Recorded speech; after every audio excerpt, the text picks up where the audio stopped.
Harus banget ya belajar gambar kudu bikin karya full render gitu. Aku sih lebih suka bikin doodle atau sketsa kasar. Sketsa kasarku bagus, kok gambar full renderku jelek ya? Oke, sebelumnya kita lagi di sesi improve bareng Zumi. Kalian pernah denger nggak ungkapan kalau misal gambar itu sama aja kayak kita bikin mie ayam? Kita satuin bumbu, minyak, sawi, ayam, dan mie di satu mangkok spesial berserta tambahan topping-toppingnya. Bisa jadi semangkok mie ayam itu punya rasa yang enak, biasa aja atau nggak enak. Di sisi lain, kalau gambar, kita paduin banyak keterampilan dari komposisi, warna, pencahayaan, perspektif, dan lainnya ke dalam satu kanvas sampai bisa jadi gambar yang utuh dan mungkin bisa jadi menarik untuk dilihat atau sebaliknya. Emang harus ya selalu bikin gambar full render terus biar jago? Aku mah masih Emangnya bikin sketsa atau doodle doang itu nggak efektif buat belajar? Jawabannya, semua tergantung tujuan sama misi menggambar kita. Misalnya gini, kita pengen belajar gestur sama anatomi nih. Oke, aku mau buat gambar full render gitu.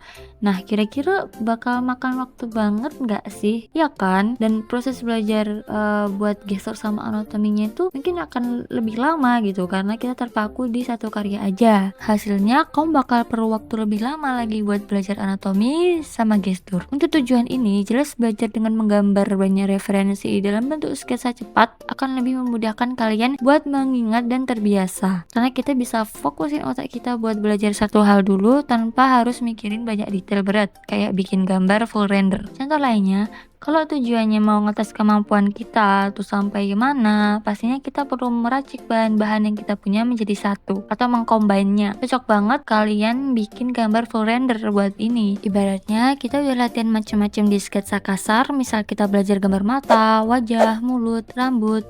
Nah, baru nih kita lihat di karya full render kita. Kira-kira kita udah berhasil nerapin hasil latihan kita belum ya?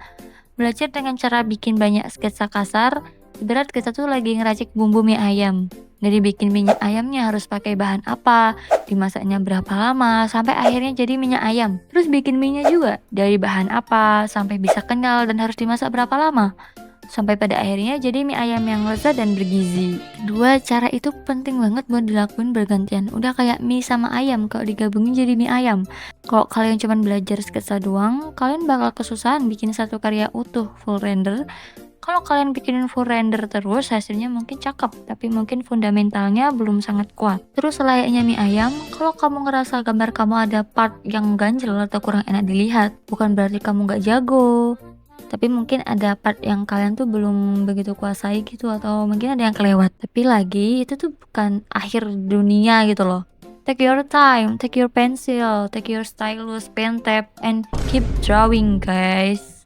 Jadi kalian biasanya lebih sering latihan yang mana nih? Sketsa kasar, doodle, atau render? Tulis di kolom komentar pengalaman dan opini kalian karena aku pengen tahu cara kalian belajar. Semoga yang aku bawakan ini bisa bermanfaat buat kalian. So bye bye gengs, besok kita bikin video apa lagi ya?